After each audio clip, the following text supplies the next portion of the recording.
Ever seen a Danish radio?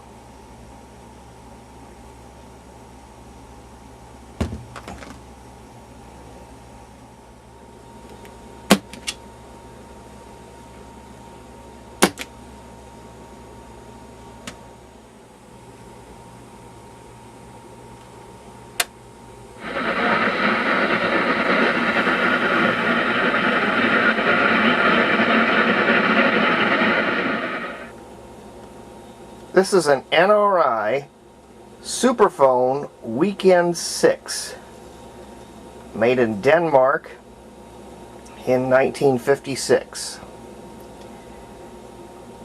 It's a 4-tube super heterodyne, uses a strictly battery, uses a fairly large A and B battery of unique shape, and certainly not common in this country. I went to eBay, found a Danish collector who let me have this for a pretty reasonable price.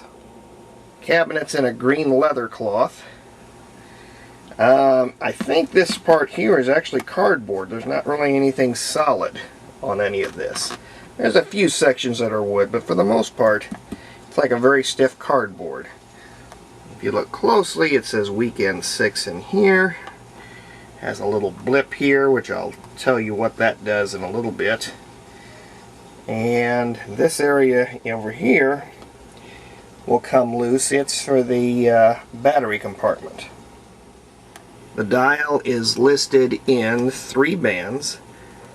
KB, which would be shortwave, MB, which is AM or medium wave, LB for long wave. And as you notice, everything is in meters, not kilocycles, and all the stations are listed, but nothing numeric wise like 1070 or any of that. And flanking the dial are these 4 controls. This is your tone control, which obviously it says tone. This is your on-off control. Up here, tuning, and then here your wave switch. Now this in the middle is rather unique. I thought it was just a battery saving switch. Well, it's more than that. The tube that's used in the output is either a 3S4 or a 3V4, whatever the foreign equivalent is. It's a 3-volt tube, common here in United States portables. It's a split filament, 2 filaments side by side. With the switch down, that is using the full filament. If you want to have a little bit of savings on your battery, you flip that up. That turns off one side of the 3-volt filament, and now you're running on 1.5 volts. And you can hear the difference. Well, it's noticeable, but not terribly noticeable. And the entire front fascia here is solid brass. Has a little bit of tarnish here and there, but considering its age, it's in very good condition. To access the batteries, there's 2 clips that you need to undo, and then inside is the compartment. In the front is the A battery, which they call an A310 standard 1.5 volt battery, but for them it was standard. A lot of Danish and Scandinavian portables use these. Your positive and negative clips are here, put together by thumb screws, and then inside here is your B battery. It's a 90 volt. You can see how big the thing is. I went ahead and made it in Swedish Tudor graphics. I always thought they looked a little bit nicer. And they are put together with what are called wander plugs, which are just basically, you know, it's like a banana plug, it's a little bit smaller. I went ahead and used banana plugs and banana jacks on mine since I knew this radio was not going to have any different batteries in it. There are two warnings inside here. The first one, from what I was able to gather from translation, was make sure that the radio is off before you change the batteries. This other one says there is an eliminator available that you can use, and to use it you have to unclip all of this, and it's pretty straightforward. And then on the inside of this flap, which is rather handy, considering I'm sure there were probably a lot of foreign technicians who were going to have to look at this set if it was carried about, there's a schematic. I enlarged it so I could have it help me in recapping this entire set. The antennas, from what I remember, and you'll see it here in a little bit, are two loopstick chassis and then one frame chassis, one frame antenna, which just goes around the entire cabinet for the shortwave. Here's top side of the Superphone's chassis. Uses just the standard 4 7-pin miniature tubes, except they're the European versions. I think they're like DL92 or something like that. They start with the DL series. And when I got this, and I still have to fix it, this loop stick was loose. They were held by rubber grommets and they'd all rotted out, and so this thing was flopping around. It took out the dial string. I've now restrung that. That was really easy to do. So we got new vinyl grommets holding everything. I just need to resolder things back into place. But look at the size of that speaker. Nice hefty thing. It ought to sound fantastic once I get it going. This is the underside of the Superphone chassis. It's one sheet of Bakelite, and everything's mounted almost like a metal chassis. No circuit boards here. In fact, here's the ground line. And what's really strange is this. This is the Lytic that's in there, but it's a bipolar one. It's 12 microfarads at 125, so I'm going to have to probably look around. I don't think I've got anything like that. I might, but I doubt it. Nice large tuning capacitor. Look at the size. This is the audio output transformer. Can you imagine? That is one big pig. And then what I'm going to need to do, these little brown capacitors, these are called Hunt's mold seals. British collectors have a name for them. Horrible Hunts. They're terrible from what I understand. They crack, they short, and they're just downright lousy. So those are just going to be replaced with standard yellow polymers. This is the battery connector. Your A and B voltages go to here into the chassis. I guess they must have had a converter of some kind for AC that would snap into place. This is like a giant 9-volt clip. In fact, when I took this apart, one of the snaps broke and I've replaced it.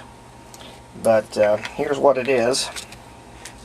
These are going to be upside down, so you're going to forgive me here. That's that one actually says negative 90 volts. It looks like a plus sign, but it's actually a division symbol. For them, the division symbol was negative. And let's see, what's this one? Kind of like 1920 sets. I got the little, each lead's got a metal tab telling what it is. 1.5 volt positive, 1.5 volt negative, and then here, real short, is your positive 90. Alright, after the recapping, we'll go on ahead and turn this on. Had a devil of a time trying to figure out how it would go on. There's no on-off switch that's like this. And then I accidentally tugged on the chassis, realized it's a pull-on switch. And then this thing If you leave the set on with the batteries, once you close it, that pushes the switch back in. So let's go ahead and try it out. I've got it on AM. Let's see how this does. It's a very sensitive little radio. I was very pleased about it. I took it with me to Disney World.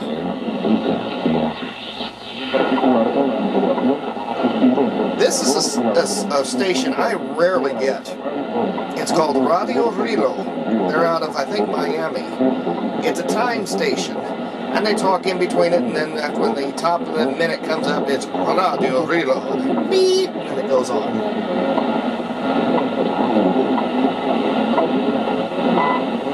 There it was. I rarely get that that station. And when I tuned this thing up, it was as deaf as a stump. It really responded to a tune-up really well.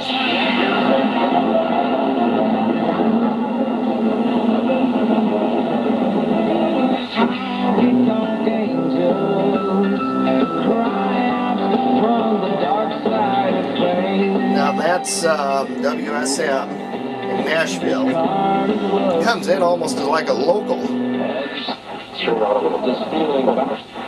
Landlords, if you own a large apartment building, there's 700 WLW.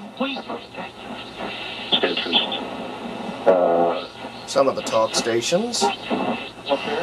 I'm not going to bore you. I'm going to zip through here. But you can hear sensitivity is just wonderful. Try to give our guys what we're not doing well, what we can do. We can go out there, execute, anticipate.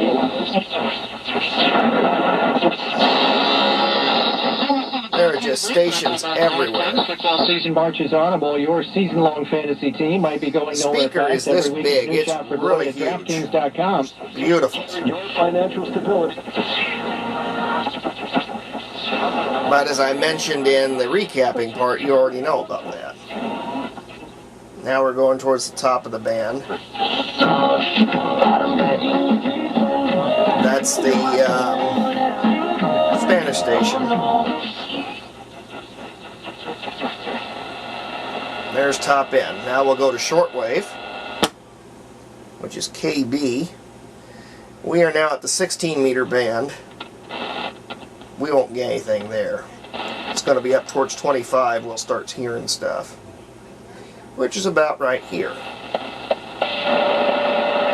Shortwave is just all but dead. I remember 30 years ago, man, you could just hear everything. Now, you're lucky to hear any foreign stations. It's all religious and kooks, end of times, prophets, that kind of stuff.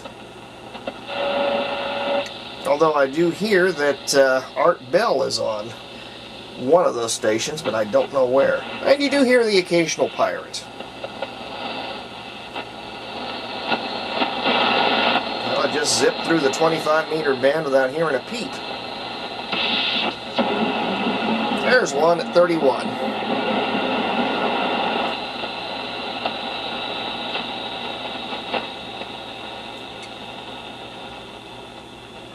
God, that's depressing. I remember 30 years ago, this whole band was popping with stations. There's one.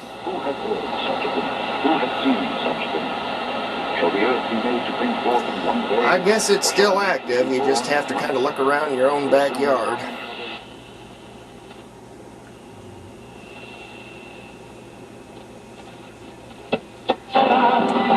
There we go.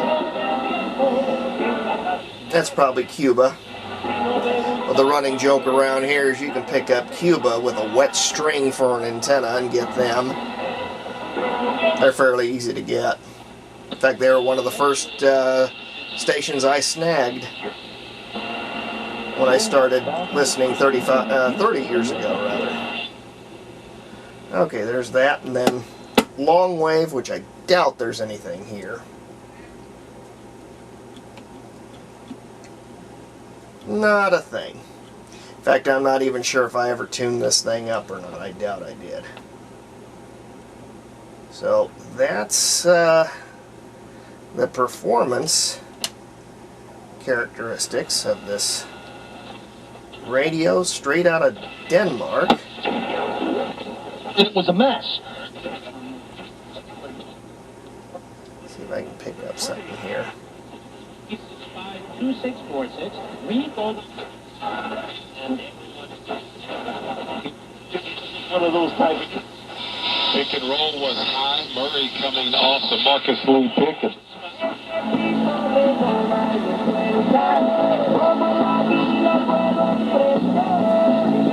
So there you have it. Fully working radio again. It's a quick recap. Not a catch. Oh, I have to try this. Now, we are running on half power. I'm now going to switch it to full filament. You can hear a little bit of sound difference. It's a little stronger. Let me do it again. Drop down a little. Now we're back on full filament. Given the size of these batteries, they practically lasted forever. So, as my batteries, I'll show you what they look like on the inside. They should last for a good few months. So, this is it. 1956 NRA Superphone Weekend 6.